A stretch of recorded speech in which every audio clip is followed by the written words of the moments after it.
तो नमस्कार प्रणाम दोस्तों, आप लोगों को फिर से एक बार राउर भोजपुरिया भाई यूट्यूब चैनल में स्वागत है। दोस्तों आपको बता दें कि आकांक्षा दुबे जी का अंतिम संस्कार कर दिया गया है।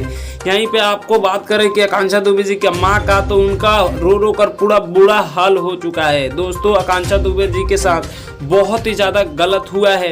एक भोजपुरी इंडस्ट्री के अभिनेत्री आकांक्षा दुबे जी का निधन हो गया। जी हाँ दोस्तों, और ये बहुत ही गलत हुआ क्योंकि भोजपुरी इंडस्ट्री के एक सितारा हमारे बीच से चला गया। जी हाँ दोस्तों, और आपको बता दें कि जो आकांक्षा दुबे जी की मां है, इनका रो रो कर पूरा बुरा हाल हो चुका है। तो दोस्तों आकांक्षा दुबे जी के साथ गलत हुआ है या सही हुआ है, आप लोग नीचे कमेंट बॉक्स में जरूर बताइएगा। और आप लोग आकांक्षा दुबे जी के फैन हैं तो इनके आत्मा के शांति के लिए नीचे कमेंट में ओम शांति जरूर लिख दीजिएगा।